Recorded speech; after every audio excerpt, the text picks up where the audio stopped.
Imagine burying your beloved father on a freezing Tuesday, while your arrogant husband stands mere feet away holding his own separate umbrella. On Wednesday, that exact same husband ruthlessly files for divorce, pathetically promising a tiny alimony check as if it were some sort of generous consolation prize. By Friday, he is already publicly flaunting his brand new fiancée. What he completely failed to calculate, what absolutely never ever crossed his arrogant, greedy mind, was that the quiet, humble school janitor who raised you was actually a secret billionaire. And the absolute microsecond that husband walked into a glamorous elite gala with his new wife, he realized he had made a catastrophic mistake that would violently ruin his life forever. If you have ever been toxically underestimated simply for being quiet, drop a comment below and tell us where you are watching from. Let's see if there is still room in this world for fierce loyalty and absolute patience, because what happens next will make you question absolutely everything. He was absolutely no longer breathing on his own. The cold, sterile machines were aggressively doing all the work for him. Anna gripped the freezing metal rails of the hospital bed, her knuckles turning pure, bone white.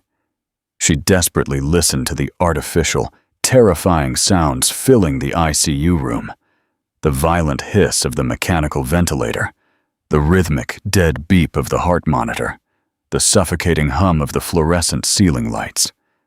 Her father's chest mechanically rose and fell, but it was purely a forced, artificial movement. Absolutely not life. "Dad," she whispered, leaning her face so incredibly close that she could physically smell the harsh, sterile hospital bleach on his skin. "Please, just fight it one more time." She fiercely held his hand. It was still warm. It was incredibly rough, heavily calloused from an entire lifetime of brutal, physical hard work. A hand that felt incredibly strong enough to hold on, but tragically not strong enough to wake up. The elite doctor's words had been incredibly soft and coldly clinical. He used pathetic phrases like fading and unresponsive. But those weak words were way too soft for the brutal, agonizing truth. Her father was actively dying, and absolutely no amount of polite medical jargon could change that horrifying fact. Anna had been trapped in that suffocating hospital room for 48 excruciating hours, without a single break.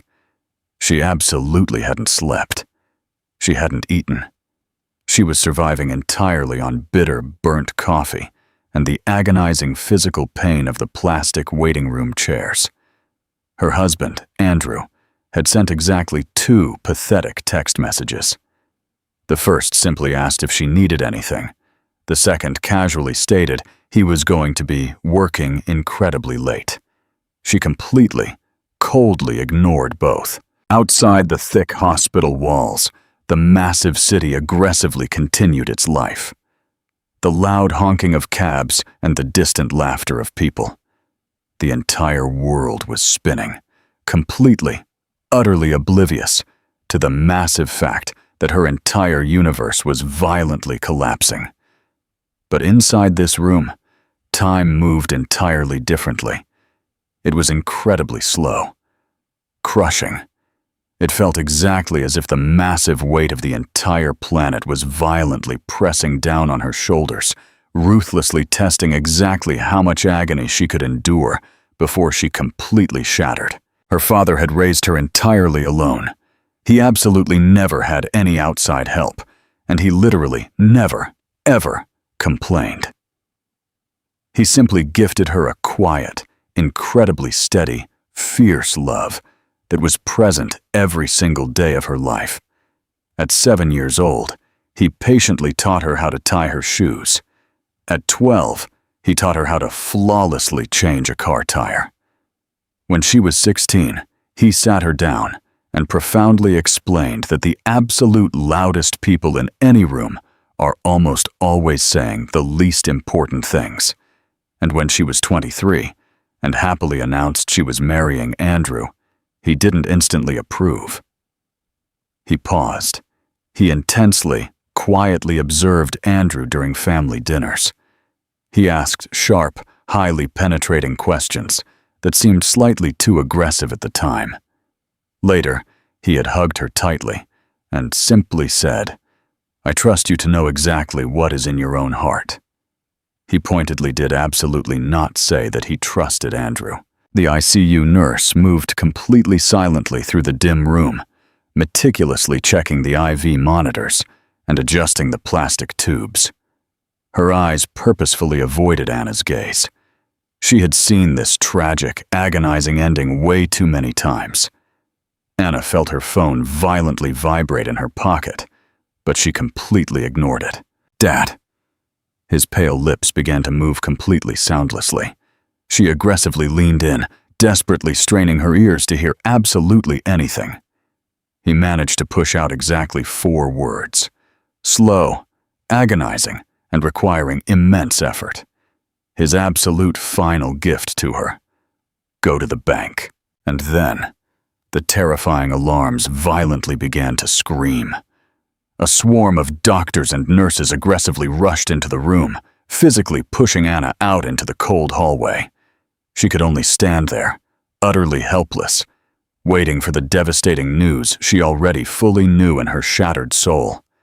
Her father was permanently gone, and his absolute last words were a complete baffling mystery. Interactive question. Have you ever received a cryptic message from someone you love? What did it mean? Share in the comments. Growing up, Anna genuinely believed that every single father worked 2 grueling jobs. Her father certainly did. She could vividly picture him coming home, utterly physically exhausted, but absolutely always flashing a warm, massive smile, exclusively for her. She thought every dad could flawlessly fix a broken pipe and tell the absolute most magical bedtime stories. Her father certainly could. Certainly, during the day, he worked as a humble janitor at the local public high school. 3 nights a week, he worked as a maintenance handyman at the community church. On the weekends, he repaired broken appliances for struggling neighbors who literally couldn't afford to pay him. They generously paid him in home-cooked meals, deep gratitude, and endless, profound respect. He absolutely never looked tired. He never looked angry. He just worked brutally hard, came home, cooked for them, and asked exactly how her day was, acting exactly as if her answers were the absolute most important global news in the world. Their apartment was incredibly tiny, possessing only exactly 1 bedroom. That bedroom was exclusively hers. For 16 entire years, he slept uncomfortably on the living room sofa and absolutely never complained a single time. They possessed incredibly little money, but absolutely everything they owned was flawlessly clean, highly organized, and meticulously cared for. Her father folded his cheap gray janitor uniforms with the exact same obsessive precision that billionaire men reserved for $10,000 bespoke suits. He religiously polished his heavy work boots.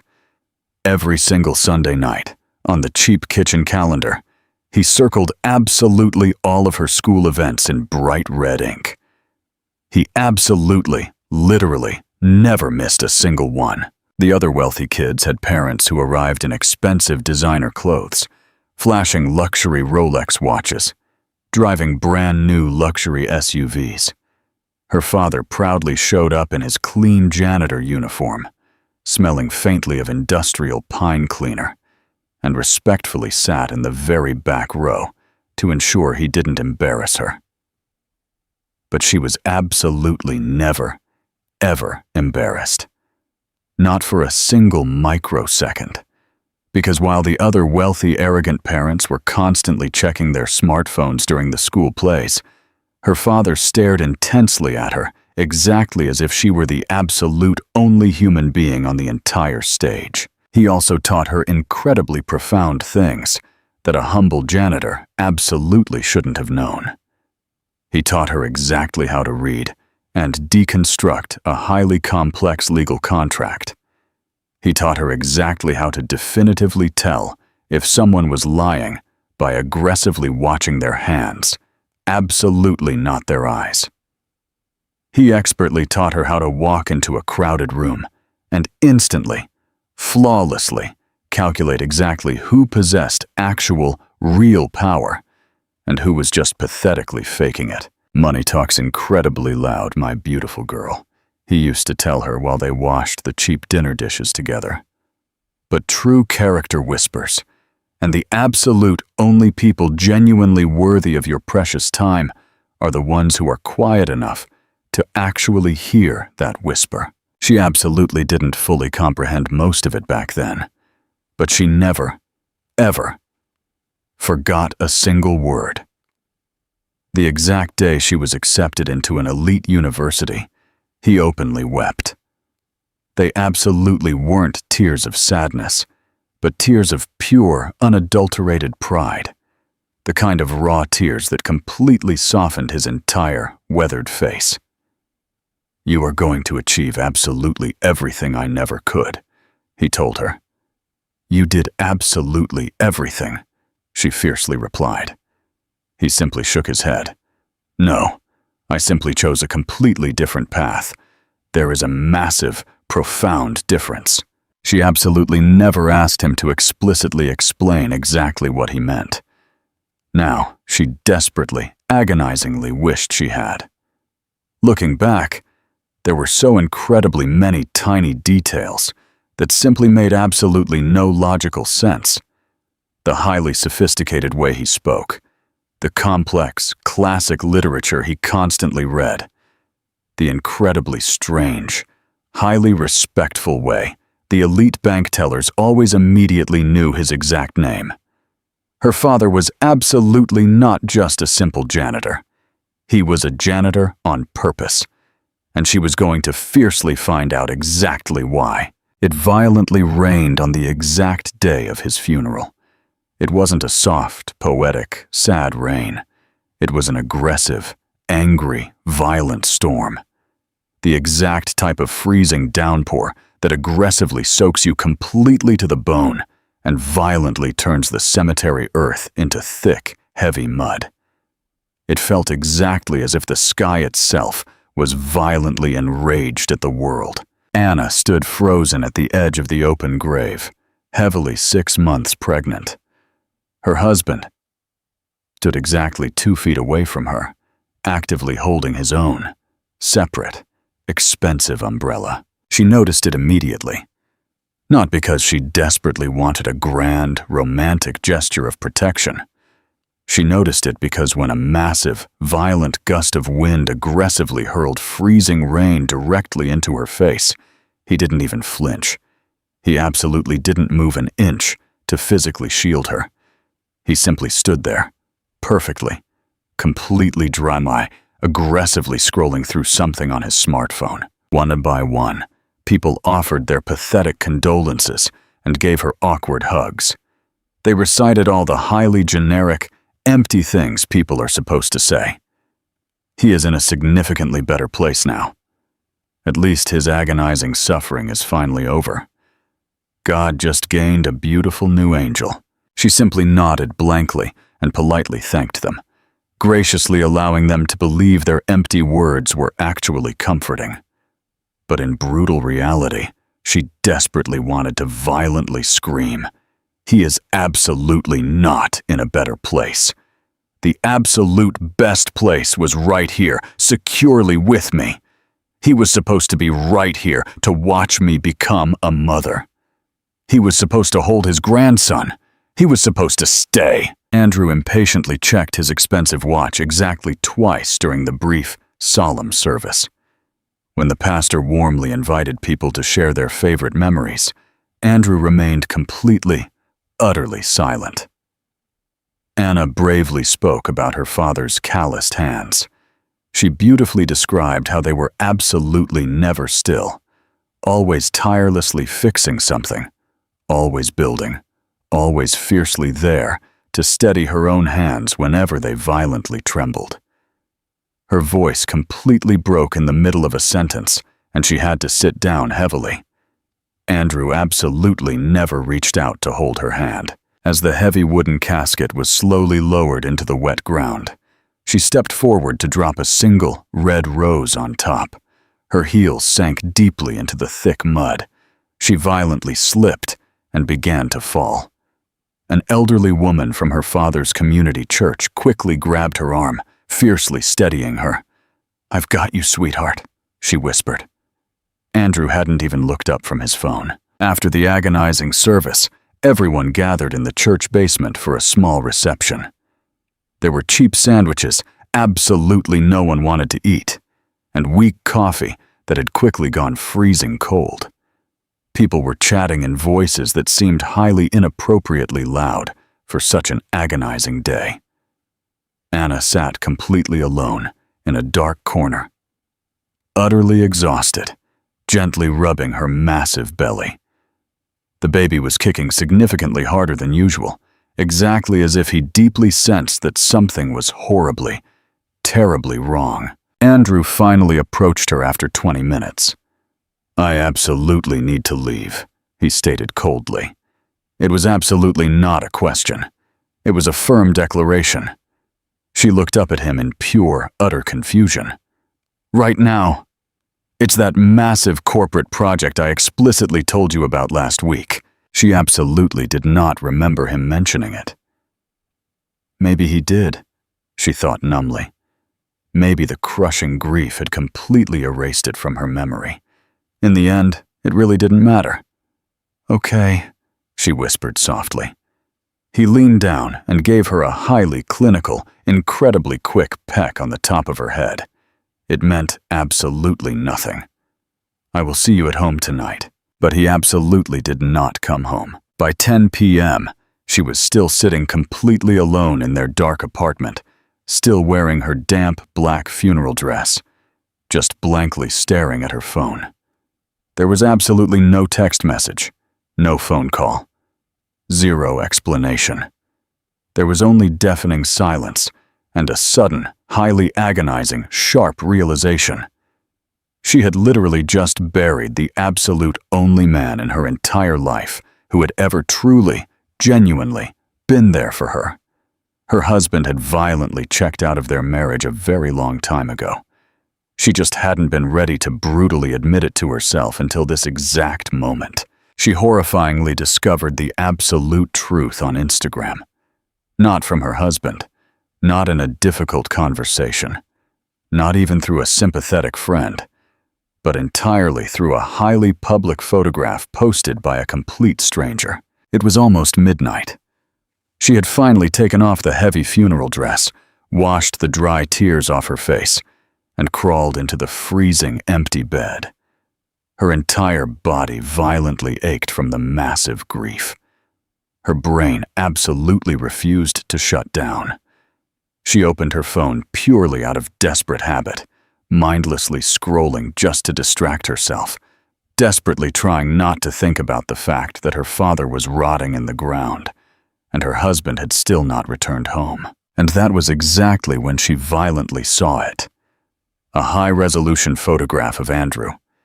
He was casually sitting in an incredibly exclusive, massively expensive downtown restaurant. The romantic lighting was perfectly dim. A beautiful candle flickered on the table, and he was sitting directly across from a stunning woman she had absolutely never seen before. This was absolutely not a corporate colleague. This was not a business client. She was incredibly young, flawlessly dressed, possessing the exact type of high-maintenance beauty that requires massive amounts of time and endless money. The woman was leaning forward, laughing brightly at something he had just said. Andrew was leaning back in his chair, looking incredibly relaxed, and radiating a massive, genuine smile that Anna literally hadn't seen on his face in agonizing months. The caption underneath the post read, "New Beginnings." It had been publicly uploaded exactly 1 hour ago. Anna just blankly stared at the glowing photograph until her eyes completely lost focus. The tears absolutely did not come immediately. She just sat there, aggressively gripping the phone, physically feeling the violent pulse of her own heart hammering in her throat. Her beloved father had been put into the ground less than 12 hours ago. And right here was her husband, publicly celebrating a new beginning. She clicked aggressively on the woman's profile. Eliza Montgomery, a highly successful marketing executive with 73,000 followers. Every single photograph was a flawless, highly curated advertisement for an elite luxury life that Anna intimately felt she could never possibly achieve. Anna aggressively scrolled through Andrew's recent online activity. She clearly saw his likes on Eliza's posts dating back 3 entire months. She noticed highly intimate, overly familiar comments, a highly explicit, undeniable pattern that she had either been way too naively trusting or way too physically exhausted to notice before. Her hands violently began to shake. Absolutely not from grief, but from something infinitely sharper and significantly more dangerous. A massive feeling exactly as if her body was finally, violently reacting to the horrific truth her brain had actively refused to acknowledge. She stood up, walked directly into the bathroom, and aggressively gripped the edges of the porcelain sink, glaring violently at her own reflection. She was heavily pregnant, deeply exhausted, completely, utterly alone. And legally married to a monstrous man who absolutely lacked the basic, fundamental human decency to wait even a single damn day after her father's funeral to take another woman out on the town. She didn't violently throw anything. She didn't scream. And she absolutely did not call him. She simply stood there, breathing incredibly slowly in and out, physically feeling her baby actively kicking inside her. After a long moment, she walked back into the bedroom, placed her phone face down on the nightstand, and simply waited in the dark. Andrew finally returned home at exactly 2:14 a.m. She clearly heard the front door open, the heavy sound of his keys hitting the kitchen counter, and his footsteps confidently moving down the hall. He absolutely did not come into the master bedroom to check on his grieving wife. He walked directly into the spare guest room and shut the door. In that exact, defining microsecond, Anna knew with absolute certainty that her marriage was permanently over. She just hadn't profoundly realized exactly how incredibly complicated everything was about to become. Andrew went out with his mistress on the day of her father's funeral. What is the most unforgivable thing an ex has ever done to you? Spill it in the comments. He cowardly waited until the very next morning, absolutely not out of compassion, but simply because a pathetic coward requires daylight to comfortably perform his cruelty. Anna was sitting quietly in the kitchen, staring blankly at a cup of coffee she hadn't touched.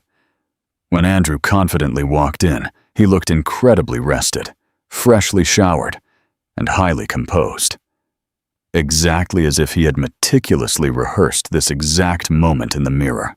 "We urgently need to talk," he formally announced. She absolutely did not answer him. She just stared at him, patiently waiting. He sat down directly across from her, folding his hands perfectly on the table, exactly as if he were initiating a sterile corporate negotiation. "I highly assume we both clearly realize that this is absolutely not working anymore," he began smoothly. Her stomach physically felt like it completely dropped through the floor, but she flawlessly maintained an incredibly impassive, rock-hard expression. "I have been incredibly unhappy for quite some time, and I highly assume you have been too. We simply haven't wanted to face the brutal reality." She almost laughed out loud.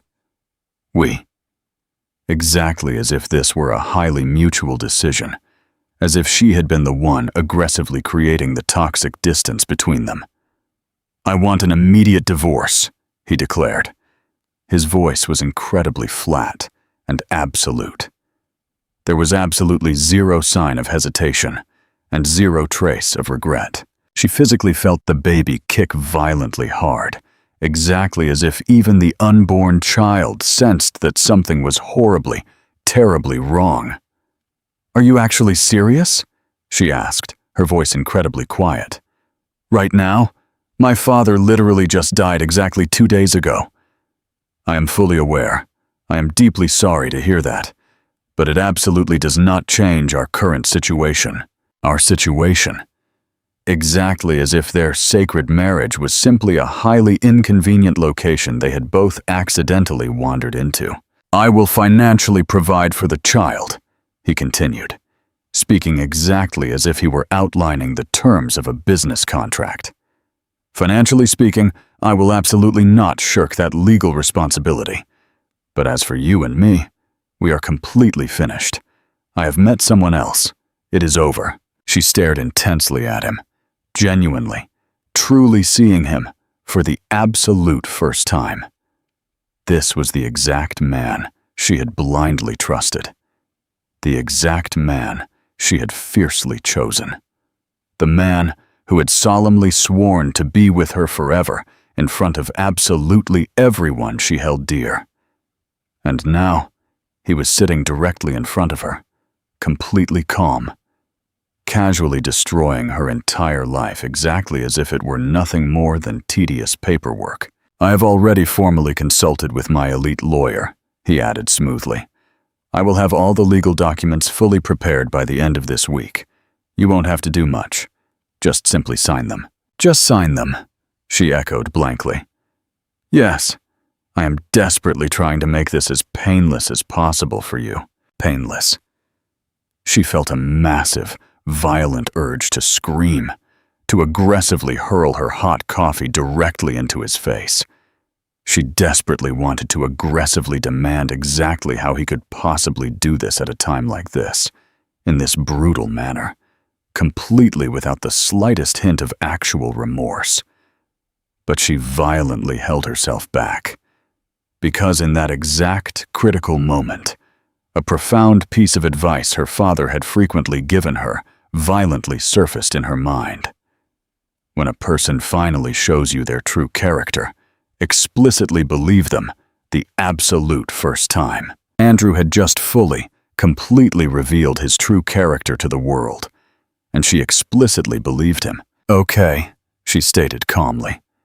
He blinked rapidly, visibly, completely stunned, exactly as if he had been heavily bracing himself for a massive, violent confrontation. "Okay? Yes. If that is exactly what you want, then fine." He slowly stood up from the chair, visibly, massively relaxing. "I am entirely convinced this is the absolute best course of action for both of us." She did absolutely not reply. He confidently walked out of the room, and then entirely out of the apartment, leaving her sitting there, heavily 6 months pregnant, grieving, and entirely, completely alone. And that was exactly when she vividly remembered her father's absolute, final words to her. "Go to the bank." She slowly stood up, put on her heavy coat, and walked out the door. The bank absolutely did not look like a typical, boring commercial bank. It felt significantly more like a highly secure, elite sanctuary where massive, world-altering secrets were kept permanently safe. Anna nervously walked through the massive, echoing lobby, passing incredibly towering marble columns and massive crystal chandeliers that looked way too obscenely luxurious for an institution serving normal, everyday customers. The cheap rubber soles of her sneakers squeaked loudly against the highly polished marble floor. She felt completely, utterly out of place, terribly underdressed, and entirely unprepared. An incredibly elegant woman in a flawlessly tailored suit smoothly approached her before she could even reach the main reception desk. "Ms. Caldwell," Anna completely stopped. "Yes? We have been highly anticipating your arrival. Please, follow me, immediately." She hadn't called ahead. She hadn't scheduled an appointment. But somehow, impossibly, They were actively waiting for her. They walked right past the main service area, passed through a highly secure, heavy glass door that strictly required a biometric keycard, walked down a long, incredibly silent corridor, and entered a private, windowless, highly secure mahogany room. A distinguished man in his 60s immediately stood up when she entered. He had silver hair, incredibly kind eyes, and that profound, unshakable calmness that only comes from having experienced absolutely everything at least twice. "Ms. Caldwell," he said, his voice incredibly soft and respectful. "My name is Victor Carmichael. I have personally, exclusively managed your late father's massive financial affairs for exactly 32 years. I am profoundly, deeply sorry for your immense loss." She nodded slightly, physically feeling a heavy lump forming in her throat. "He explicitly instructed me to come here, right before he—" She literally couldn't force herself to finish the horrific sentence. Victor gently gestured to a plush leather chair. "He was absolutely certain you would come. He left incredibly strict, highly specific instructions." He carefully placed a small, incredibly heavy metal lockbox directly onto the polished table separating them. The words "Safety Deposit Box Number 1247" were deeply engraved into its steel surface. "This strictly requires exactly 2 unique keys to open," Victor explained, smoothly pulling one out of his expensive suit pocket. "Yours was highly likely among his personal final effects." Anna frantically dug into her purse and pulled out the small plastic envelope the hospital staff had handed her. Inside was her father's cheap wedding ring, his battered watch, and a tiny, heavy brass key whose massive significance she hadn't understood until this exact microsecond. She slowly handed it to Victor. He seamlessly inserted both keys into their respective locks and turned them simultaneously. The heavy lock made a loud, distinct click. Victor slowly lifted the heavy lid and immediately took a respectful step back. "I will leave you now so you can have complete privacy. Please, take absolutely all the time you need." He quietly exited the room, pulling the heavy door securely shut behind him. Anna stared blankly into the box.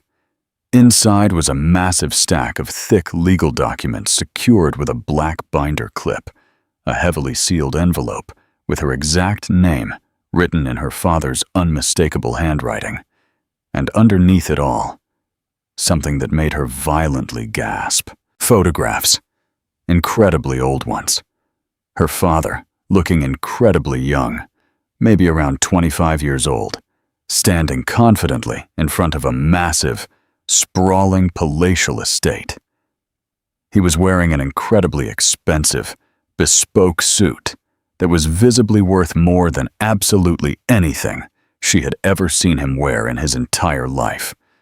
Completely surrounded by highly arrogant people who looked exactly as if they owned the entire world. She frantically moved to the next item, which was a yellowed newspaper clipping, heavily aged by time, but still perfectly legible. "Vanderbilt heir vanishes following massive family dispute." She quickly checked the date. It was exactly 34 years ago. The name boldly printed right below the massive headline was Arthur Vanderbilt II. She looked intensely at the photograph again. It was undeniably her father, but the name was completely wrong. Her hands were violently shaking as she slowly picked up the massive stack of legal documents. The very first page extensively detailed an irrevocable legal trust that had been officially established exactly 28 years ago and highly updated just 3 weeks prior to her father's death. The absolute sole beneficiary listed was Anna Caldwell. The sole legal trustee was Victor Carmichael. She rapidly scanned the dense, complex legal jargon she didn't fully comprehend. She saw terrifyingly powerful phrases like irrevocable, protected interest, and a massive spousal exclusion clause. And then she saw the final number boldly printed at the absolute bottom of the third page. She read it a second time, and then a third, because it seemed medically, physically impossible. Her father, the humble man who had brutally scrubbed school floors and unclogged toilets for 35 years, had officially left her a sum of money that was absolutely incomprehensible. It wasn't just a paid-off house or a nice savings account. It was a massive, global empire. With violently trembling hands, she tore open the sealed envelope. The letter inside was written on incredibly simple, cheap paper. There was no expensive logo, no elite letterhead. Just her father's neat, familiar handwriting, slightly slanting to the right, exactly as it always did, when he wrote carefully. "My beautiful girl, if you are reading this right now, it means I am permanently gone. And I am so incredibly, deeply sorry I couldn't explicitly tell you this in person. But some massive truths only become incredibly clear when you have lived long enough to fully appreciate their profound weight. My name was absolutely not always Arthur Sterling. I was born Arthur Vanderbilt II, the direct heir to a highly toxic, massive family that arrogantly placed legacy infinitely above love and absolute control infinitely above character. My father aggressively built a massive corporate empire. My grandfather made it significantly larger, and I was strictly expected to aggressively continue it. There were absolutely no questions allowed, zero deviation from the path, and absolutely zero personal choice. When I was exactly 26 years old, I met your beautiful mother. She worked in a tiny, dusty bookstore right near my elite university.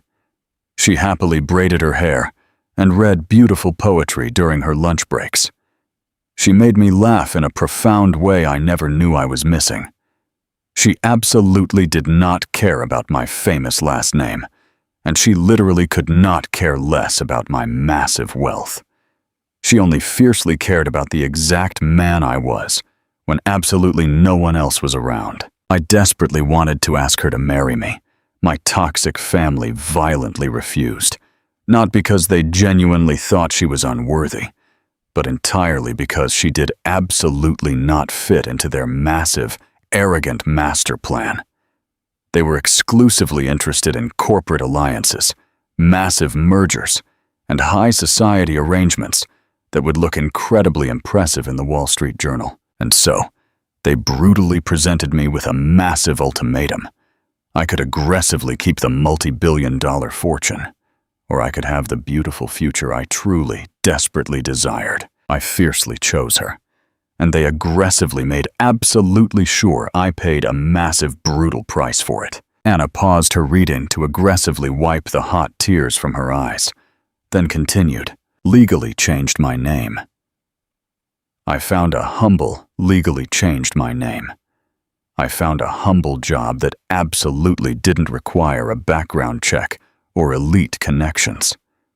I started a brand new life completely from scratch, possessing absolutely nothing but the beautiful woman I fiercely adored, and the absolute conviction that a truly magnificent life is absolutely not built on massive money. It is built on profound meaning. Your mother and I were beautifully together for exactly 6 incredible years before she tragically passed away, giving birth to you. And those 6 years were the absolute most fulfilling, incredible years of my entire existence. But here is the massive hidden secret they absolutely never, ever discovered. The single, brilliant detail I meticulously took care of right before I walked away from it all. I didn't actually surrender the massive fortune. I completely, legally restructured it. I aggressively hid it securely behind legal safeguards, so incredibly complex that even their elite lawyers could absolutely never touch it. I legally handed total control to the absolute only man I completely trusted. And then, I simply waited. I absolutely did not do this because I was aggressively seeking petty revenge. I did it because I had a profound, terrifying feeling that one day you would be the exact person who desperately needed it. The massive money grew incredibly quietly and highly strategically, meticulously watched over by people who deeply know that true, absolute wealth is absolutely not what you visibly spend. It is possessing ultimate security. It is possessing infinite options. I desperately wanted to give you the absolute power to fiercely protect yourself from the exact kind of toxic people I left behind. People who only fiercely see your value when they arrogantly believe you are useful to them. I desperately wanted you to grow up completely free from that highly toxic world. I desperately needed you to discover exactly who you truly are before you discovered exactly what you possessed. I desperately wanted you to fiercely choose love for genuine, pure reasons, and to forge your unbreakable character when absolutely no one was watching. Now that you finally know the massive truth, there is something infinitely more important you desperately need to understand. Who exactly are you? This massive money is absolutely not your identity. It will absolutely never be. You were beautifully forged from completely different, stronger materials, from fierce, unbreakable values, from deep personal sacrifice, from actively watching exactly what happens when a person fiercely chooses love over legacy. I absolutely did not raise you with so incredibly little just to make you suffer. I raised you in pure simplicity to deeply instruct you. You intimately understand the incredible feeling of earning something, of being fiercely patient, of surviving without. You know exactly how to make massive decisions based entirely on what is genuinely important, absolutely not on what is incredibly convenient. The vast majority of people born into massive wealth absolutely never, ever learn that critical lesson. They arrogantly mistake their massive resources for their actual character. They arrogantly believe that their money gives them absolute power, when in brutal reality, it only makes them incredibly loud. You are absolutely nothing like them.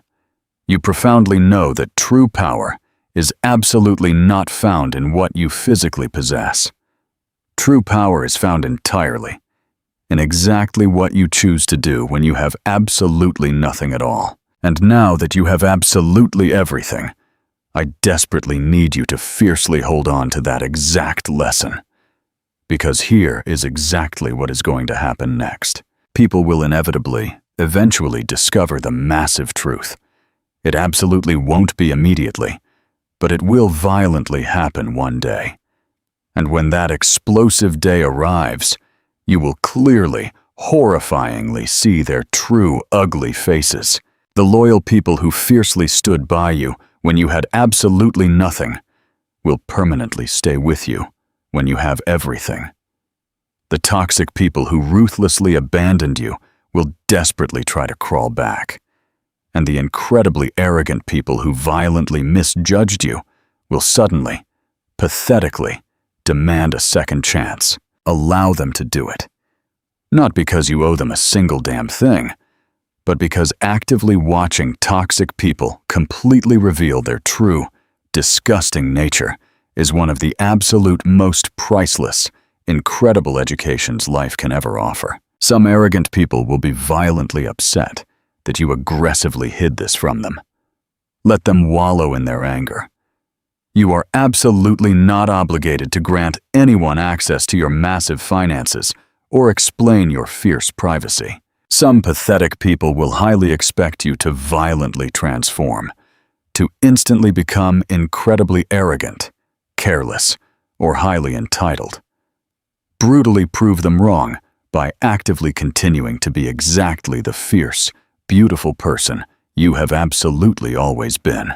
And then, there will be a specific few who will completely, utterly misjudge you. They will arrogantly mistake your quiet, peaceful nature for pathetic weakness. They will foolishly confuse your pure kindness for a total lack of intelligence. They will be aggressively convinced that simply because you do not flash your massive wealth, you possess absolutely nothing of value to show. Those are the exact people to fiercely beware of. Not because they can financially harm you. You are permanently, legally protected from that now. They are incredibly dangerous because they will aggressively challenge your unbreakable character, and your exact reaction will permanently define exactly what kind of person you ultimately become. So this is my absolute, true gift to you. Pure, unadulterated patience, the massive power to quietly endure severe discomfort absolutely without reacting. The power to actively allow arrogant people to blindly believe exactly what they want to believe, while you quietly build something they can absolutely never destroy. To remain completely, terrifyingly silent when the entire world heavily expects you to violently scream or aggressively seek petty revenge. Absolutely any pathetic fool with massive money can violently ruin someone. But true, unbreakable self-control, pure restraint, the fierce choice to absolutely not abuse power even when you possess all of it. That is incredibly exceptional. That is true, absolute legacy. I fiercely love you, my beautiful daughter. I have absolutely always loved you. I will absolutely always love you. You are going to be completely, utterly fine. Dad. Anna incredibly carefully, reverently folded the letter and smoothly slid it exactly back into the envelope. She absolutely did not cry. She absolutely did not get angry. And she absolutely did not call Andrew to violently inform him that he had just made the absolute biggest, most catastrophic mistake of his entire pathetic life. She simply remained seated, her hands resting peacefully on her massive belly, physically feeling her daughter moving gently beneath her ribs. She decided right then and there that her father was absolutely 100% correct. Some massive battles are absolutely not worth fighting, because the exact people who truly deserve to spectacularly lose absolutely do not need your help to violently fail.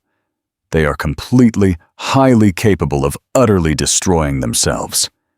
Anna just discovered she is a billionaire. What is the very first thing you would do with $5.2 billion? Let us know. Victor quietly returned exactly 20 minutes later.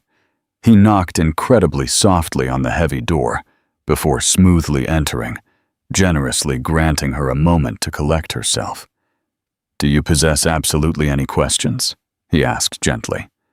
"Only exactly one," Anna replied. "Exactly how much is actively in there?" He sat down directly across from her and smoothly pulled out a single, highly summarized page that she could easily, clearly comprehend. It meticulously listed massive blue-chip stocks, government bonds, luxury real estate, exclusive private equity, and massive international index funds.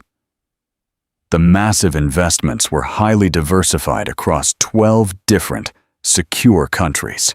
The massive assets had been incredibly carefully, methodically accumulated over exactly 34 years.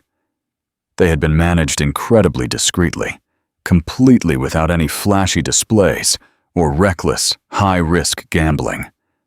The absolute total value, as of the most recent financial quarter, was exactly $5.2 billion. The massive number just sat there on the paper, a cold, hard fact that her exhausted mind literally could not process. She stared at it, read it a second time, and desperately tried to reconcile it with the humble man who had lovingly raised her in a tiny, freezing one-bedroom apartment and sent her to school with cheap lunches packed in old, recycled grocery bags. "This is completely impossible," she whispered. "That is an incredibly conservative estimate," Victor stated calmly. "Your brilliant father actively avoided high-risk, volatile investments. He heavily valued absolute concrete stability, significantly more than rapid growth. If he had been willing to aggressively risk more, that massive number would be significantly, exponentially larger. She felt incredibly dizzy. What exactly am I supposed to do with all of this? Victor offered a deeply sad but incredibly gentle smile. Absolutely anything you desire. That is the entire point. You could comfortably live off the massive interest it generates and absolutely never touch the principal amount. You could generously give absolutely all of it away tomorrow morning. You could flawlessly act exactly as if it doesn't even exist. It belongs 100% to you. Does absolutely anyone else know about this? Only me. And now, you. Your father was incredibly, meticulously careful about absolute secrecy. She immediately thought of Andrew, of the brutal divorce he was already aggressively initiating, and exactly how he had arrogantly offered to help support the child, exactly as if he were granting her some massive, charitable favor. He was completely, utterly clueless, and she was absolutely not going to breathe a single word of this to him. I desperately want to keep this an absolute secret, she stated with fierce determination. Absolutely no one else needs to know. Victor nodded respectfully. That is an incredibly wise choice. Whenever you are completely ready, we can securely arrange for the massive distributions. Until that exact time, absolutely everything will remain exactly as it is. She stood up, firmly shook his hand, and walked out of the massive bank exactly the way she had walked in. Completely alone, highly uncertain, and deeply grieving. But fundamentally, permanently transformed. Because now, she possessed absolute knowledge of something Andrew didn't. The pregnant woman he had ruthlessly thrown away was absolutely not broken. She was entirely, permanently protected, and true, absolute patience, exactly as her brilliant father had taught her, was the absolute most terrifying, formidable weapon any human being could ever possess. Exactly 3 agonizing weeks after that day, highly polished, professional photographs from the city courthouse aggressively surfaced online. Andrew and Eliza had officially, hastily, gotten married. It was an incredibly public affair, and they were smiling massively, exactly as if they had just won the ultimate lottery. The comment sections rapidly flooded with massive reactions. Wow, that was incredibly fast. Didn't his wife literally just bury her father? Some arrogant people truly possess absolutely zero human decency. Anna vividly saw the photographs and physically felt a sharp, agonizing sting, but she absolutely did not react. She simply, quietly, moved forward. She attended her routine doctor appointments, lovingly prepared the tiny nursery, and obsessively read her father's beautiful letter over and over again until every single, profound word was permanently burned into her memory. Whenever anyone cautiously asked how she was holding up, her response was absolutely always the same, delivered with a highly peaceful, calm smile. I am perfectly fine. And the absolute brutal truth was, she genuinely was. It wasn't that the massive betrayal didn't hurt, but she profoundly understood a massive lesson that Andrew would absolutely never, ever learn. True, absolute power absolutely never performs for a massive crowd. It simply, quietly waits for the absolute perfect moment to strike. Think about it deeply. True, terrifying authority remains completely silent until it is absolutely necessary to apply it. The vast majority of pathetic people violently scream about their newfound influence from the highest rooftops, but those who have truly, legitimately earned it absolutely know better. Andrew moved incredibly fast. Their brutal divorce was formally finalized in exactly 43 days. He was legally remarried exactly 12 days after that. Anna had quietly, smoothly signed every single legal document without a single ounce of protest. She didn't demand a single penny of spousal support. She didn't aggressively fight for the pathetic, tiny amount of assets they shared. She simply, quietly collected her minimal personal belongings and allowed him to walk away, arrogantly believing he had flawlessly handled the situation with extreme maturity. He made exactly one highly calculated social media post, a meticulously crafted, PR-friendly message about aggressively embracing the beautiful future and fiercely choosing joy. The comments poured in, a massive mixture of high praise and absolute disgust. Some arrogant friends said, "Good for you, man. Life is way too short." Others were violently furious, writing, "You literally couldn't even wait 6 damn months? Her father literally just died." Another added, "This is exactly why absolutely no one believes in the sanctity of marriage anymore." Eliza also made a massive, arrogant post. It was a close-up photograph of her manicured hand, proudly displaying a massive, brand-new diamond ring. The caption sickeningly read, "When you know, you absolutely know." The entire internet definitely had its massive say, and its opinions were incredibly sharp. Anna was rapidly reduced to a pathetic cautionary tale gossiped about at dinner parties. She was the tragic pregnant wife, maliciously abandoned by her wealthy husband. The weak woman who remained entirely, pathetically silent through the entire ordeal.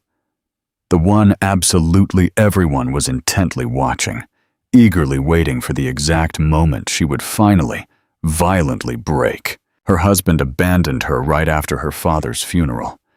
The story was widely viewed as incredibly sympathetic, highly tragic, and deeply pathetic. She heard about the massive public reaction entirely through others. Friends desperately tried to find the right, comforting words. Acquaintances sent highly awkward, pitying text messages. Complete strangers on the internet aggressively debated whether Andrew was a terrifying monster or simply honest about his true emotions. She absolutely never set the record straight. She never aggressively defended her side, and she never publicly explained that she was actually doing completely perfectly fine. In fact, infinitely better than ever before. She simply lowered her eyes and patiently waited, vividly remembering the profound lesson her father had taught her, a lesson very few people ever master. Public perception is incredibly fleeting, but a person's true, fundamental character is absolutely permanent. And right now, Andrew was eagerly, aggressively revealing his true, disgusting character to the entire world. She didn't need to utter a single damn syllable. By the 7th agonizing month of her high-risk pregnancy, the internet chatter had largely, thankfully, died down.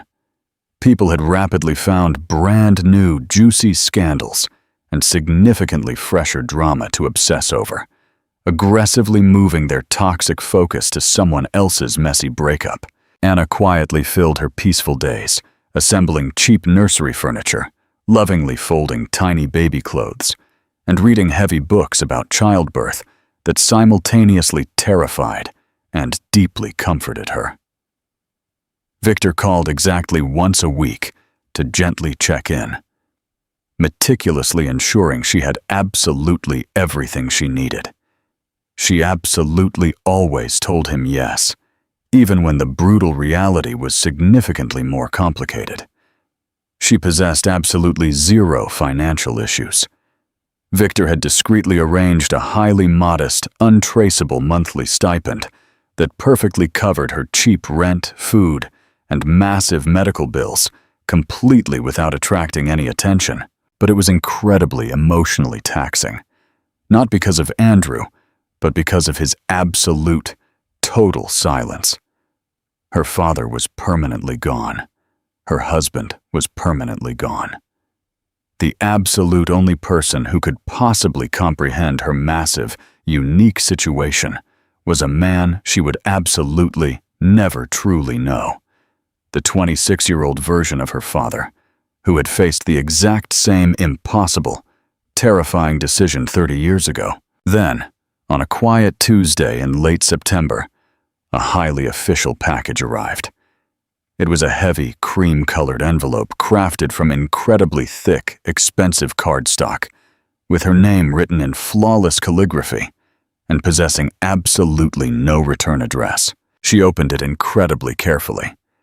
Inside was a stunning, gold-embossed invitation that formally stated, "You are cordially, highly invited to the exclusive inaugural gala of the Vanderbilt Sterling Foundation." Her breath violently caught in her throat. She read the heavy words a second time.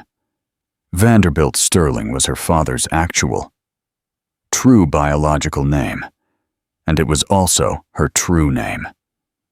The massive event was strictly scheduled for October 14th. It was a highly exclusive, black-tie evening at a massive, private venue with an incredibly limited, elite guest list. At the absolute bottom, in significantly smaller, elegant print, it read, "Your absolute presence is strictly required as the Foundation's primary guest of honor."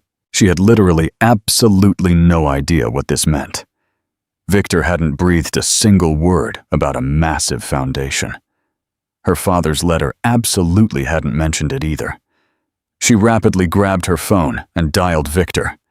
He answered after exactly 2 rings. "You received the official invitation," he stated smoothly. It was absolutely not a question. "What exactly is all this?" "This was your brilliant father's absolute final, massive project," Victor explained softly. "He meticulously planned it for 2 entire years before he became terminally ill. I have been flawlessly executing his exact wishes ever since he passed away. It is officially time." "Time for what?" Victor paused for a long moment, then said incredibly softly, "It is officially time for absolutely everyone to know exactly who you truly are." Her heart began to violently hammer. "I absolutely did not consent to any of this." "You are absolutely not obligated to do a single thing that makes you uncomfortable, Anna. But the massive event is proceeding as planned, and the elite guest list is already finalized." "Who exactly is on the list?" Silence again. "Absolutely everyone who desperately needs to be there, including Andrew." The gala and the ultimate reveal. The highly official, massive announcement was made exactly 3 days later. A highly polished, elite press release was aggressively blasted to every single major news outlet and non-profit organization across the entire state. It boldly stated, "The Vanderbilt Sterling Foundation officially launches with a massive $50 million initial endowment. The newly established Vanderbilt Sterling Foundation is currently preparing to host its absolute first, highly exclusive fundraising gala next month.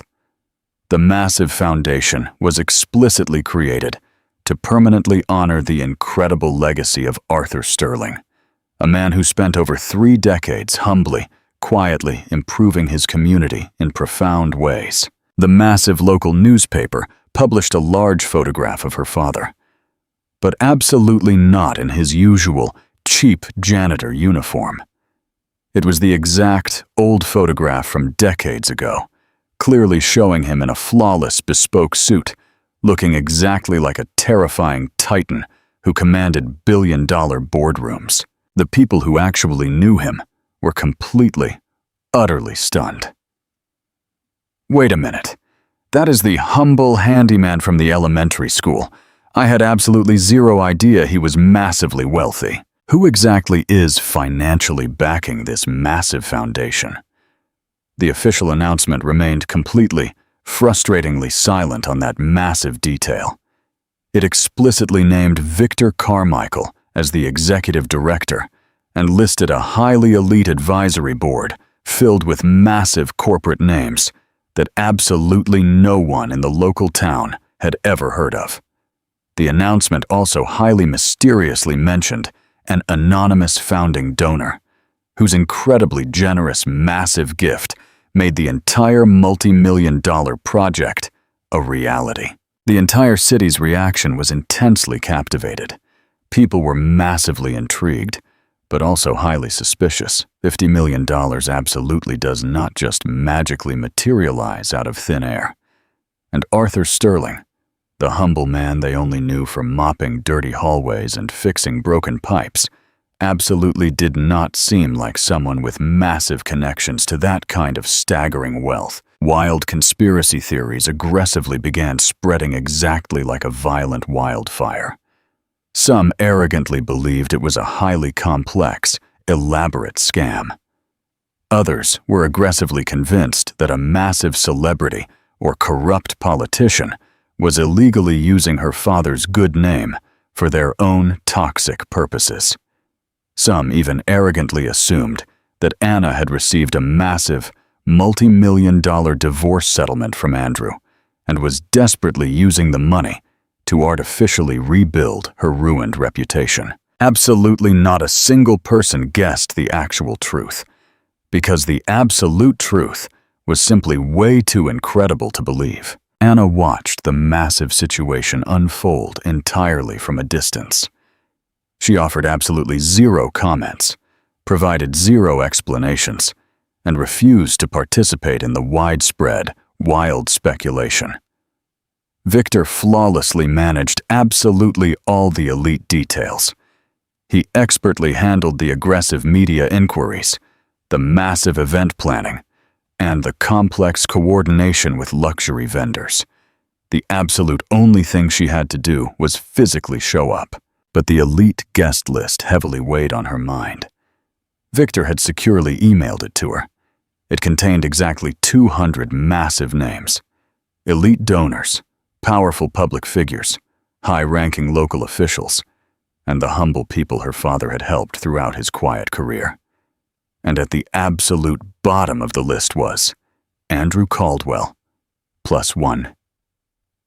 Guest. A massive, tight knot formed in her stomach. "Why the hell is he invited?" she demanded of Victor over the phone. "Your father explicitly, specifically requested that he be there." "What? He left highly detailed instructions? He listed specific names? Andrew was actually on that list? That makes absolutely zero sense. Dad passed away before Andrew even asked for the brutal divorce. Your father was an incredibly, terrifyingly perceptive man," Victor said with extreme caution. He possessed a unique, profound ability to clearly see things long before they actually unfolded. She thought deeply about that, desperately trying to make it make sense. Her father absolutely knew. Maybe not the exact, specific details of the brutal betrayal, but the incredibly high possibility of it. And he meticulously, flawlessly arranged for Andrew to be physically present on the exact night the massive truth would be violently revealed. It absolutely wasn't for petty, pathetic revenge. It was for a massive, brutal lesson. "I am honestly not sure I can physically go through with this," Anna confessed. "You absolutely do not have to," Victor reassured her. "But if you cowardly choose not to go, you will spend the rest of your entire life agonizingly wondering exactly what could have been." She thought deeply about her father's beautiful letter, about being incredibly patient, and about actively allowing toxic people to completely reveal their true, ugly faces. "He is going to bring Eliza," she said, her voice dropping to a whisper. "People will highly likely whisper. They are already aggressively whispering." She let out a long, heavy sigh, physically felt her baby violently kick inside her, and gently placed her hand on her massive belly. "Okay," she finally stated with absolute resolve. "I will absolutely be there." "Good," Victor replied, "because this massive event is absolutely not about him. It is entirely about you, and it is officially time for the world to clearly see the massive difference. Anna is about to reveal she is a billionaire. How do you think Andrew will react when he finds out what he lost? Tell us below. The venue was absolutely breathtaking. It was a massive, historic, Gilded Age mansion that had been flawlessly converted into a luxury event hall. Massive crystal chandeliers hung exactly like cascading waterfalls of frozen diamonds. The imported marble floors were so incredibly polished, they perfectly reflected the ornate ceiling. The tables were heavily draped in luxury linens that literally cost significantly more than most people pay for rent every single month. Anna arrived exactly 30 minutes before the massive event officially began. Victor warmly met her at the highly secure, private VIP entrance. He looked at her exactly once and broke into a massive, proud smile. "You look absolutely flawlessly perfect," he told her. She had selected her outfit with incredible, meticulous care. It was a breathtaking emerald green designer gown with a high waist to perfectly, beautifully accommodate her heavily pregnant figure. Her hair was styled in a highly simple, elegant updo. She wore absolutely zero flashy jewelry, except for exactly one highly notable piece. The massive, vintage diamond necklace directly from the safety deposit box.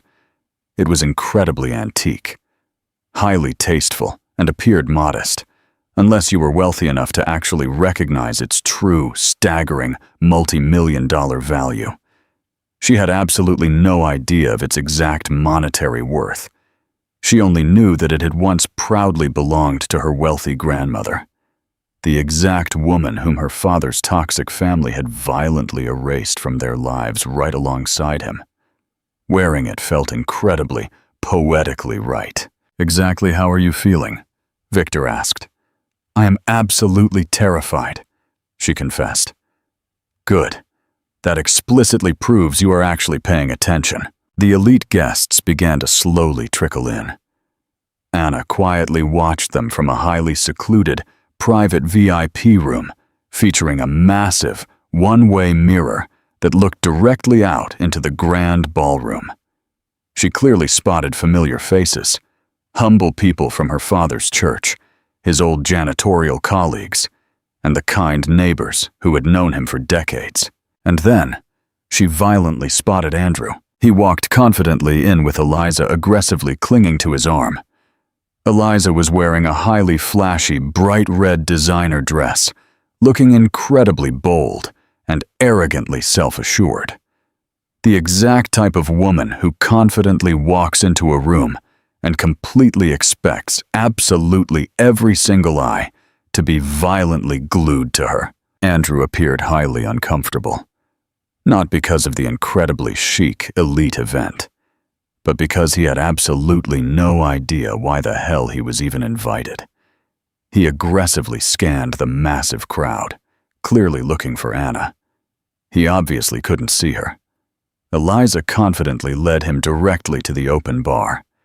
They secured their expensive drinks, arrogantly smiled at wealthy strangers, and acted exactly like a highly successful, incredibly happy power couple. Anna physically felt her own heartbeat violently hammering in her throat. Victor suddenly appeared right next to her. "You absolutely do not have to go out there right now. We can securely wait until the massive main program officially begins." "No," Anna stated incredibly quietly. "I desperately want to walk in exactly like every other guest." "Are you absolutely certain?" She nodded fiercely, vividly remembering yet another massive, vital lesson from her father. Being truly confident does absolutely not mean feeling perfectly prepared.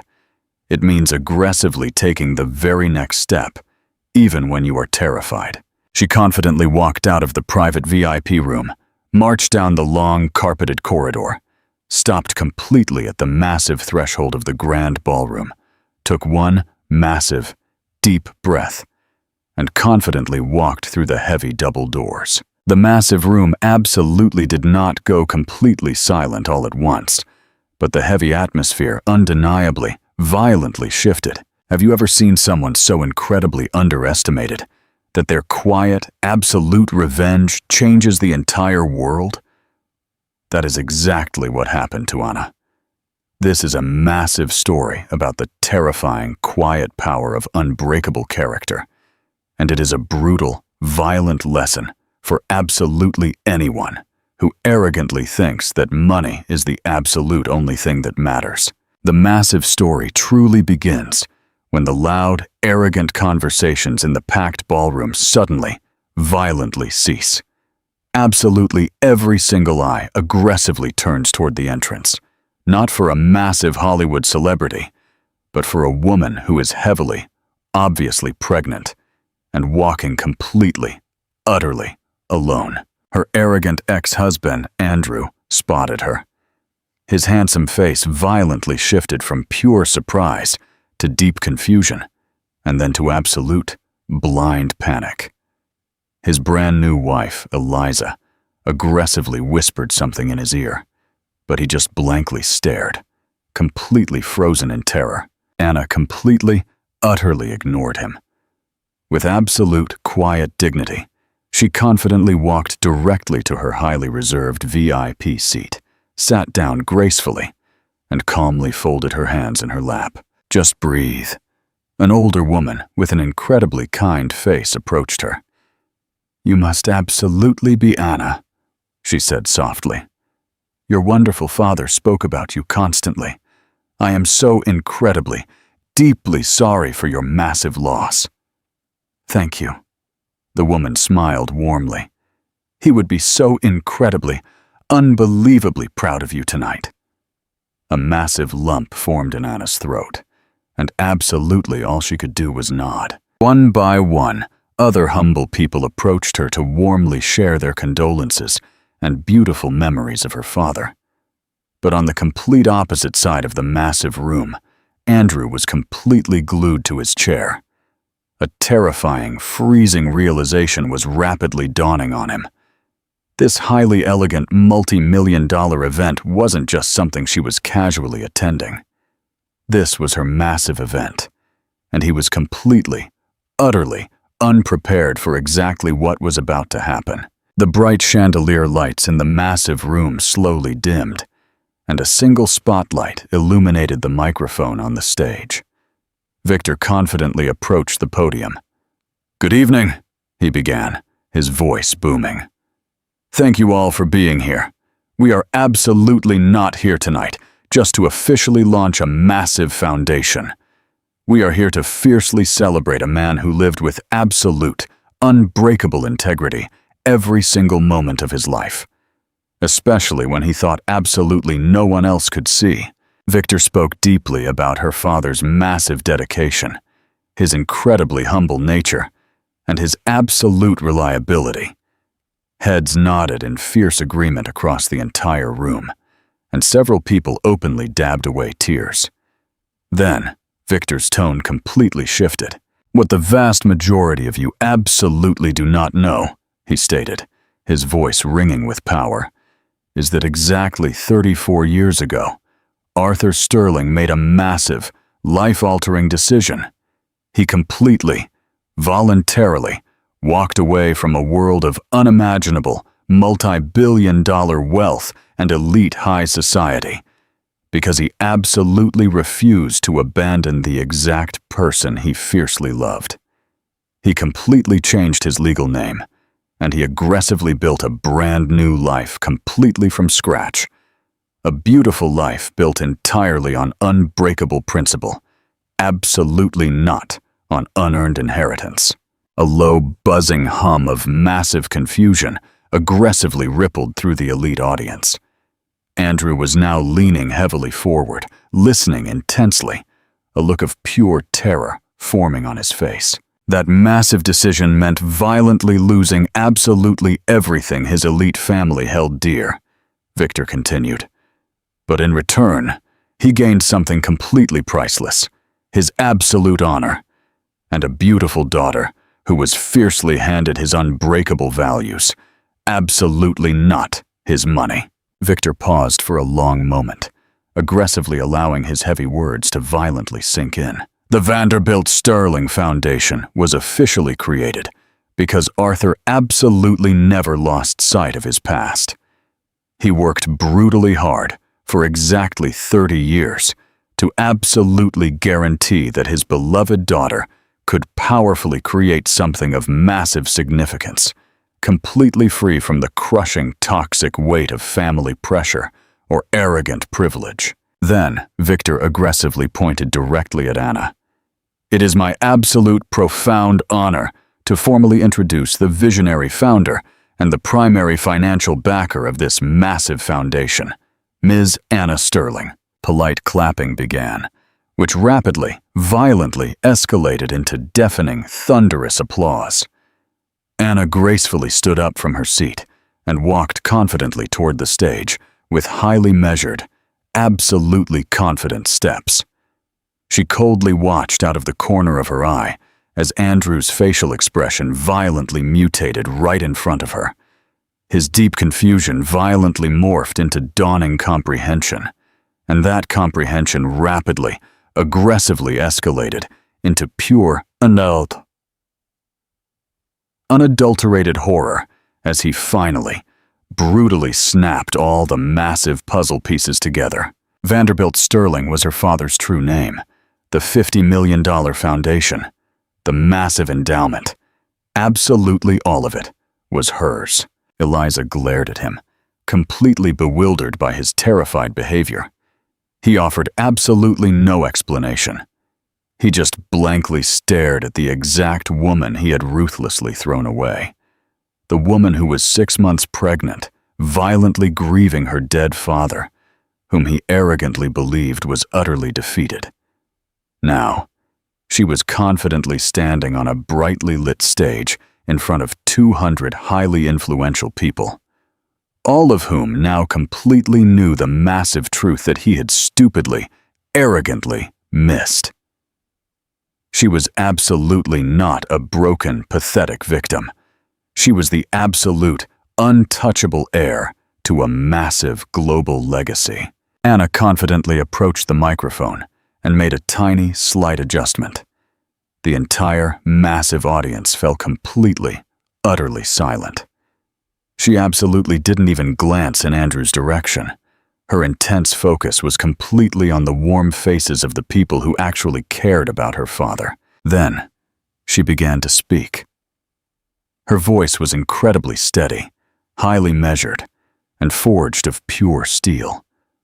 Not overly dramatic or theatrical, just absolutely, perfectly clear. My incredible father taught me that the absolute most important defining choices we ever make in life are the exact ones that absolutely no one ever sees. She paused, aggressively allowing the massive weight of her words to settle. He deeply taught me that true love is absolutely not about what is highly convenient.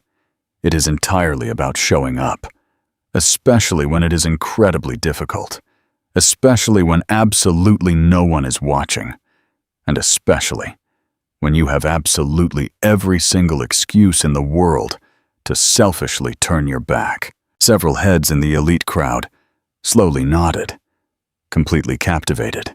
He also fiercely taught me that possessing massive amounts of money without possessing any actual principles is just empty, pathetic noise.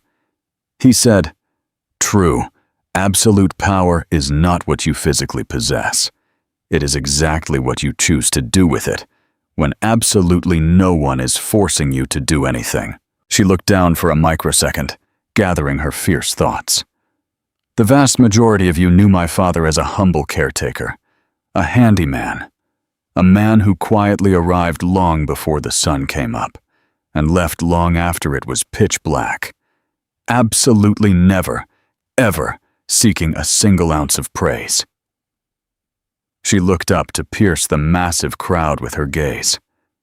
What you absolutely did not know was that he was born directly into one of the absolute wealthiest, most elite families on the entire East Coast.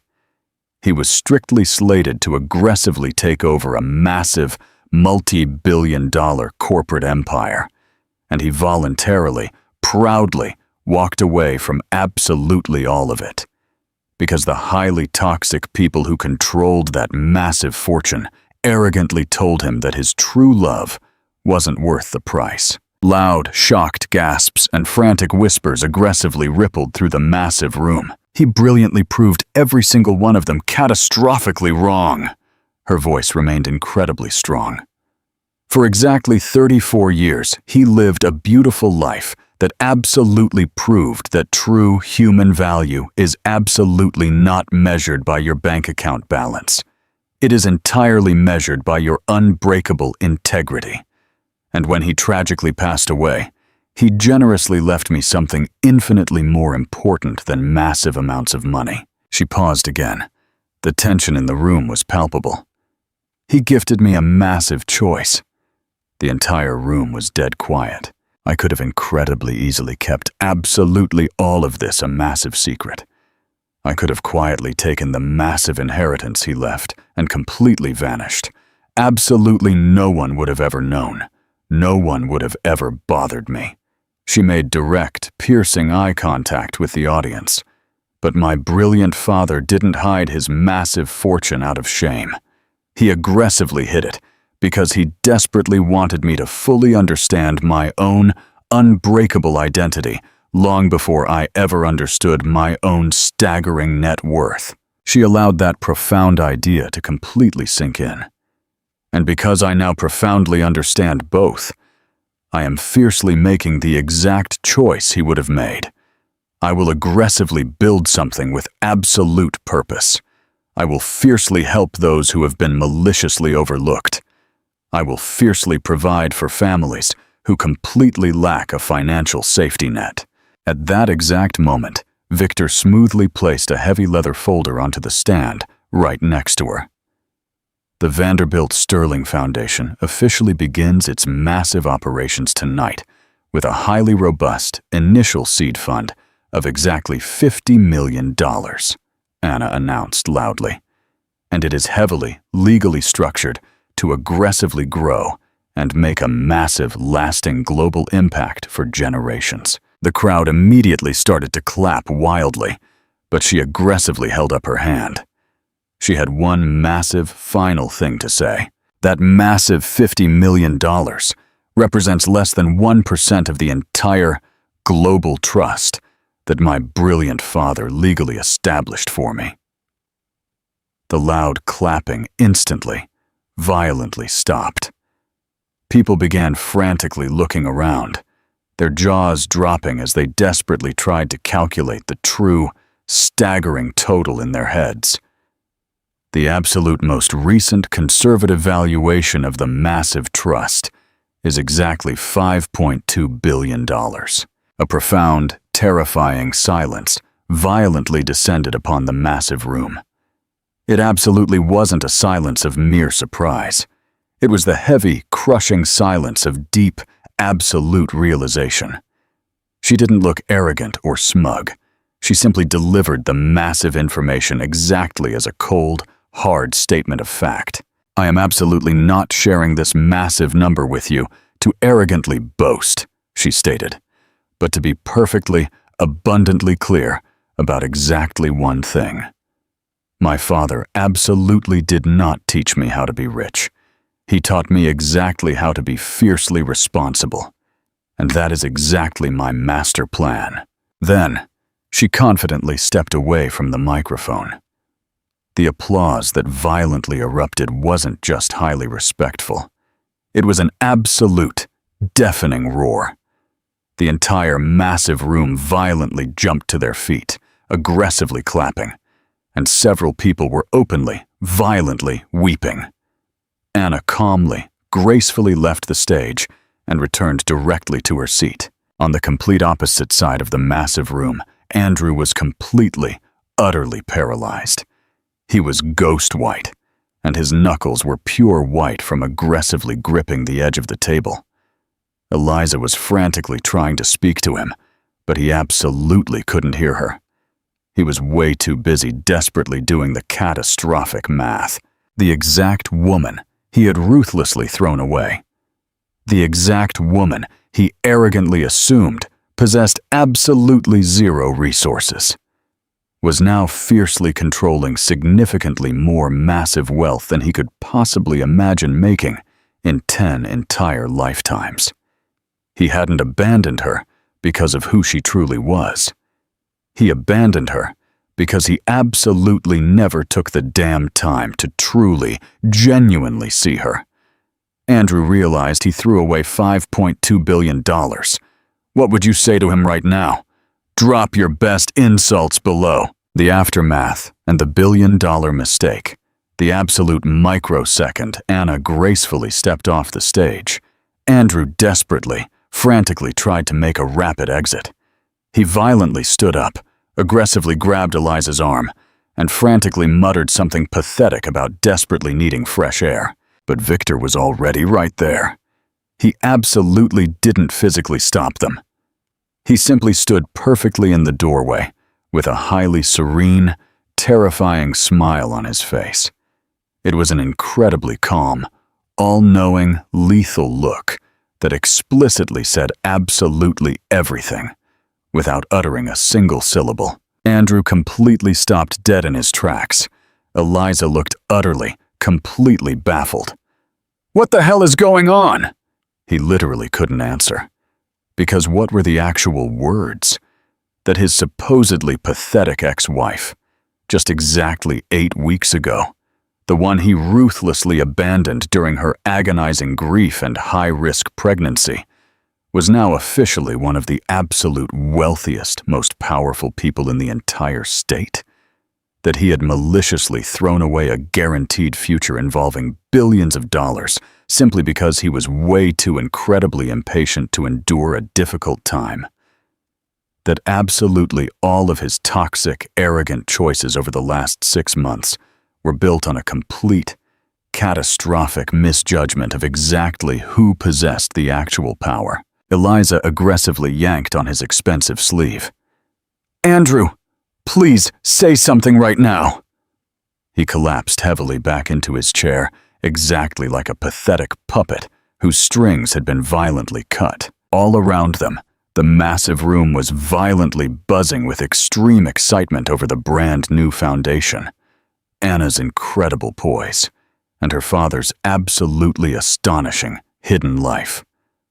A wealthy guest nearby loudly remarked, "Can you honestly even believe that someone would voluntarily walk away from a massive fortune like that just for pure love? You absolutely do not see that every day." Another aggressively added, "And to successfully raise a daughter so incredibly humble with absolutely all of that power waiting for her, that is even more unbelievably extraordinary." Andrew clearly heard absolutely all of it.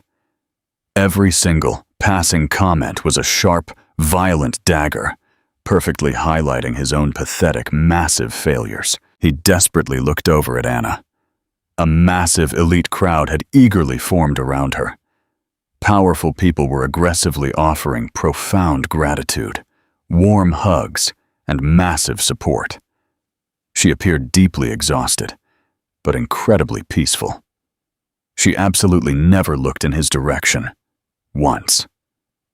Not because she was violently angry, but because he was absolutely, permanently insignificant in her massive world. Finally, the massive puzzle pieces violently snapped into place for Eliza. "Wait," she said, her voice incredibly slow with horrifying realization. "That is the exact woman you divorced." He simply nodded numbly. "The exact one you explicitly, confidently told me had absolutely nothing left." He remained completely silent. She physically recoiled away from him. Her eyes were massively wide as she glared at him. "Andrew, exactly how much of this did you actually know?" "Nothing," he confessed in a pathetic, tiny voice. "I knew absolutely none of it." Her eyes violently narrowed into terrifying slits. "You absolutely never even bothered to ask her?" He watched her beautiful face and clearly saw the complex gears violently turning in her highly calculating mind. She was rapidly, aggressively reevaluating absolutely everything. He absolutely didn't see anger. It was pure, cold-blooded calculation. She was aggressively questioning her own massive decision to legally tie herself to a man who could make such a monumental, catastrophic error in basic judgment. He instantly recognized that terrifying look. He completely understood it. It was the exact same feeling Anna must have agonizingly felt watching her partner ruthlessly reevaluate her worth based entirely on a change in circumstances. The massive, crushing shame was completely overwhelming. "I absolutely have to go talk to her," he announced abruptly, violently standing up. "Do absolutely not do that," Eliza warned aggressively. "I urgently need you to just leave it alone, Andrew." But he had already aggressively stood up and was marching desperately in Anna's direction. Victor flawlessly stepped directly into his path. His movements were incredibly smooth, and his tone was highly polite, but completely, utterly unbreakable. "She is absolutely not receiving any visitors right now. I just desperately need exactly 5 minutes of her time. She possesses absolutely zero interest in speaking with you." Andrew physically felt his jaw violently clench. "You legally have absolutely no right to make that decision for her." "I absolutely do not need to," Victor replied incredibly calmly. "She explicitly, specifically requested that I help you fully understand. There is absolutely nothing left to talk about." Every single word felt exactly like a heavy steel vault door violently slamming shut. It was absolute. It was completely irreversible. Andrew just stood there, utterly, completely powerless, while the woman he had so massively underestimated continued happily talking to the exact people who truly, genuinely mattered to her. He had desperately hoped for one final, pathetic conversation, some flimsy excuse, maybe even a tiny, microscopic chance at highly unlikely forgiveness. But Anna owed him absolutely none of that, and she certainly wasn't offering it. About 10 minutes later, she quietly, smoothly slipped out through a private side door without any massive fanfare. She simply left. As Andrew helplessly watched her go, he finally, for the absolute first time in his entire life, truly comprehended the terrifying, crushing feeling of being completely and utterly insignificant. The legacy realized hope. Arthur Sterling officially arrived into the world on a rainy Thursday. She weighed exactly 7 pounds and 4 ounces, possessing a massive shock of dark hair and her grandfather's beautiful, piercing eyes. In a private hospital room that felt incredibly, strangely peaceful, Anna held her beautiful daughter for the absolute first time. There was absolutely no husband frantically pacing the hallway, no massive, overbearing family crowding the room. Just Victor, who had fiercely insisted on being right there. An older nurse named Petra had even generously stayed long after her grueling shift had officially ended, fiercely believing that absolutely no woman should ever have to go through such a monumental, beautiful moment entirely alone. "She is absolutely perfect," Petra whispered softly. Anna could only fiercely nod as hot, happy tears freely streamed down her face. Her father should have been right here to proudly hold his beautiful granddaughter. He should have been right here to finally see the incredible life he had so brutally, fiercely protected, finally blossoming. The heavy, warm weight of the baby in her arms physically felt exactly like a fully kept promise. A massive, untouchable future he had permanently secured, even if he couldn't physically be there to witness it. Anna stared intensely at Hope's beautiful face, a flawless, tiny miniature of pure, infinite potential. "My beautiful little girl," she mumbled softly, "you have me." Her father was permanently gone, and Anna knew with absolute certainty that she would have to be fiercely enough for the both of them. She looked down at Hope again, gently, lovingly tracing the tiny outline of her fingers, meticulously memorizing every single, flawless detail of her face. Your incredible grandfather fiercely loved you long before you were even born, she whispered incredibly softly, and he explicitly made absolutely sure that you will grow up completely safe, totally protected, and absolutely free. Hope let out a tiny yawn, looking incredibly small and absolutely, perfectly complete. Victor slowly stepped closer.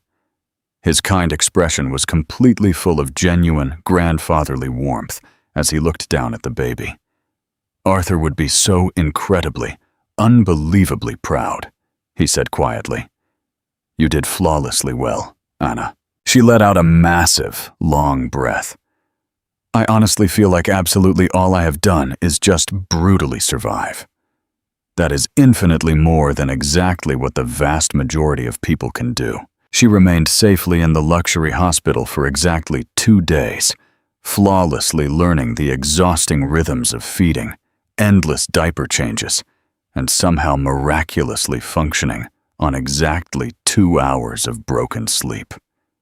Andrew actually sent an expensive floral arrangement, a highly generic, massive bouquet with a pathetic typed card that coldly read, "Congratulations, wishing you both well." She violently threw them directly into the trash can, not with blinding anger, but with the absolute, rock-hard certainty that they were completely, utterly meaningless. It was an incredibly empty, pathetic gesture from a toxic man who had already aggressively chosen to be completely distant. Around that exact same time, Eliza aggressively posted a highly curated photograph on her social media. It featured her and Andrew at a highly expensive brunch. They were both smiling massively. The arrogant caption read, "Fiercely choosing joy every single day." Anna absolutely didn't even bother to glance at the toxic comments. She had infinitely more important, massive things to fiercely focus on when she finally, safely brought Hope back home. The modest apartment felt completely, miraculously transformed. It felt significantly smaller and much quieter, but simultaneously, infinitely fuller than it ever had before. She perfectly placed the beautiful bassinet right next to her bed and carefully hung a wooden mobile that her father had lovingly bought months before his terminal illness finally took over. He had meticulously hand-carved the tiny wooden animals during late, sleepless nights when the agonizing pain was too much. She had miraculously discovered them safely hidden in his apartment after he passed away. Neatly, perfectly wrapped with a tiny note securely attached that read, "For the exact time when she finally arrives." Now they slowly, peacefully rotated directly above his beautiful granddaughter, casting gentle, protective shadows against the wall. Anna settled comfortably into the rocking chair, pulling Hope fiercely against her chest. She softly sang the exact same beautiful song her father used to sing to her when she was a restless child. And for the absolute first time since his tragic death, she actually felt something incredibly close to pure, absolute peace. It wasn't because the massive grief had magically vanished, but because she finally, profoundly understood exactly what he had been desperately trying to teach her. A true legacy is absolutely not exactly what you physically leave behind in bank accounts or mansions. It is exactly who you fiercely raise to bravely carry it forward. The epilogue. The ultimate revenge. The massive Vanderbilt Sterling Foundation aggressively expanded significantly faster than absolutely anyone could have ever predicted. In just 6 short months, they had fully funded massive, full-ride scholarships for exactly 40 underprivileged students, officially launched a state-of-the-art vocational training center, and forged incredibly powerful partnerships with 3 major local nonprofits to rapidly offer emergency, massive financial assistance to struggling single parents facing violent eviction or crushing medical debt. Anna expertly managed absolutely all of it, with zero flashy fanfare. There were absolutely no massive press tours, zero arrogant ribbon-cutting ceremonies, and absolutely no public speeches unless they were completely, utterly unavoidable. She simply showed up, made incredibly critical, massive decisions, flawlessly signed the multi-million-dollar checks that literally changed lives, and then quietly went home to fiercely love her daughter. People began to deeply recognize her, not as a flashy, arrogant public figure, but as an incredibly powerful force who was actively, aggressively making real, tangible change. A woman in her 30s approached her in the grocery store one afternoon, hot tears freely streaming down her face. "You entirely paid for my son's massive college tuition," the woman said, her voice violently shaking. "I honestly don't know if you remember him, but he is the absolute first person in the history of our entire family to ever attend college. It is entirely, 100% because of you." Anna smiled incredibly gently. "It is entirely because of your brilliant son. He aggressively earned his own place." "No," the woman fiercely insisted. "It is entirely because someone incredibly powerful actually believed he was worth the massive investment." "Thank you." Those beautiful, profound moments happened incredibly often. She received thousands of heartfelt letters, massive emails, and had completely random, beautiful encounters with people whose entire lives had been violently altered for the better simply because the massive foundation was fiercely there for them. Anna meticulously kept every single letter. She read them on the brutal, exhausting days when she started to doubt if absolutely any of it truly mattered. It mattered. Not because of the massive money itself, but entirely because of exactly what that massive money miraculously allowed to happen. Her brilliant father had been absolutely right the entire time. Massive wealth without a clear, fierce purpose is absolutely nothing more than pathetic, arrogant noise. But massive wealth aggressively used with pure, your unstoppable intention, now that was an absolute legacy. By the exact time Hope happily celebrated her very first birthday, the massive foundation had aggressively grown to serve 3 entire counties. Victor flawlessly handled the massive daily operations, while Anna fiercely directed the overarching global vision. Gradually, people completely stopped asking highly suspicious questions about the exact source of the massive funds. They were simply incredibly grateful that the massive support aggressively continued to flow. Andrew occasionally heard about her massive work, sometimes through mutual, wealthy friends, or aggressively trending on social media. And in a quiet, utterly inescapable way, her powerful name kept violently popping up in elite circles that made him feel incredibly, overwhelmingly uncomfortable. He made exactly one pathetic attempt to donate, arrogantly sending a check for a pathetic $5,000.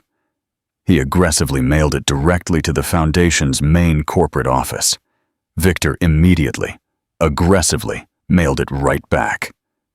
There was absolutely no explanatory note, zero polite response, just the completely uncashed check and exactly one word aggressively stamped in bold red ink across the paper: rejected.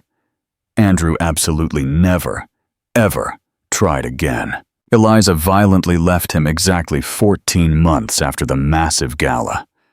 Her abrupt departure wasn't incredibly dramatic. It was purely, ruthlessly practical. She had rapidly come to the exact, horrifying realization that Anna had figured out long ago. Andrew was the exact type of toxic man who aggressively traded up when he arrogantly thought he found something vastly superior. and then violently traded down the absolute second he realized he had made a catastrophic mistake. She had absolutely zero interest in becoming the very next person he completely, utterly misjudged. Their divorce was incredibly fast and highly quiet. Absolutely no one really paid any attention, because by that point, Andrew had become exactly what Anna had perfectly foreseen. Completely, utterly irrelevant. It wasn't because she actively, aggressively ruined him. It was simply because she aggressively built a massive, untouchable life, completely without him. In actively doing so, she had flawlessly reduced him to a pathetic, insignificant footnote in a massive story that was absolutely never, ever really about him in the first place. Andrew vividly saw Hope exactly once, entirely by complete accident. He was miserably walking through a public park right near his corporate office when he violently spotted them. Anna was confidently pushing a luxury stroller. Hope, who looked to be about 18 months old, was happily pointing at the birds and loudly babbling with pure excitement. Anna looked incredibly different. She appeared infinitely stronger, highly powerful, and significantly more comfortable in her own flawless skin than she ever had been when they were married. He almost desperately approached them. He almost pathetically said hello. But then, he violently saw that Victor was also right there, walking fiercely right beside them. Victor was laughing warmly at something Hope said, completely, utterly present in a way that Andrew had absolutely never been. He stayed hidden far back, watching pathetically from a distance. Hope had Anna's beautiful smile and her grandfather's piercing eyes. She looked incredibly healthy, blissfully joyful, and profoundly, fiercely loved. Andrew physically felt a strange, agonizing tightness in his chest. It wasn't exactly pure jealousy, but something significantly closer to brutal, crushing realization. He had been generously handed the absolute, incredible opportunity to be a massive part of that. To be the exact man, proudly pushing that stroller and hearing his beautiful daughter's pure laughter. He could have aggressively built something that truly, deeply mattered. But he had arrogantly, selfishly chosen a completely different path. It wasn't because Anna absolutely wasn't enough. It was because he had arrogantly, toxically told himself that she was way too much trouble. He desperately wanted something incredibly easy, highly convenient, and extremely simple. And what he ultimately ended up with was absolutely, completely empty. Eliza was permanently gone. His professional corporate reputation had taken a series of quiet, massive hits that he didn't even fully comprehend until highly powerful people completely stopped answering his phone calls. The elite, perfect life he arrogantly thought he was violently upgrading to seemed increasingly, suffocatingly empty with every passing year. During that exact same time, Anna had aggressively built something completely, utterly undeniable. She didn't brutally do it with loud arrogance or toxic revenge. She flawlessly did it with quiet, unstoppable perseverance. The massive foundation continued to aggressively grow. Her powerful name continually appeared in elite contexts of massive significance, like high-level educational panels, massive nonprofit boards, and elite community planning committees. She absolutely never actively sought the massive recognition, but it violently found her anyway, because powerful people are naturally, magnetically drawn to absolute competence, and she flawlessly demonstrated hers over and over again. Andrew, in stark contrast, had completely, violently stalled. His corporate career had totally plateaued. His toxic relationships remained incredibly superficial. His entire life felt exactly like a pathetic performance he was constantly putting on, rather than something he was actually, genuinely living. Sometimes, late at night, he desperately thought about violently reaching out, sending pathetic text messages filled with fake apologies, desperately trying to make her somehow understand. But what the hell could he possibly even say? "I am so incredibly sorry I ruthlessly abandoned you the exact second things got difficult. I am so deeply sorry I absolutely failed to clearly see your true, massive worth. I am incredibly sorry I was way too arrogantly proud to ever ask for help.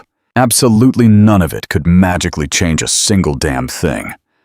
Anna was aggressively moving forward, completely and permanently, and he was left entirely alone with a massive, brutal lesson that had arrived way too incredibly late to do him any damn good. Years rapidly flew by. Hope officially started elite kindergarten.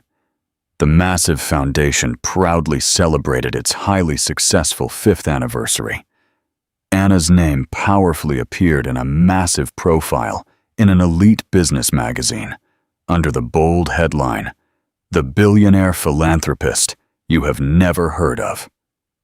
The massive article extensively covered her brilliant father, the $5 billion foundation, and absolutely all of its incredible global work. Andrew was explicitly mentioned exactly once in passing. Sterling was previously married, but has been a fiercely devoted single mother since the exact birth of her daughter, aggressively choosing to completely focus on her beautiful family and massive philanthropy rather than seeking a highly public relationship. Just one single, pathetic sentence, firmly, permanently placing him entirely in the pathetic territory of a forgotten footnote. He read it exactly twice and physically felt a sharp, agonizing sting. It wasn't because the words were incredibly cruel. It was entirely because they were completely, utterly accurate. He had been permanently reduced to a pathetic, insignificant detail, a highly brief, toxic phase. He was just a pathetic man who was there for a brief microsecond and then completely left long before absolutely anything truly important ever happened. And the absolute, most agonizing, brutal part of it all was he completely, 100% deserved it.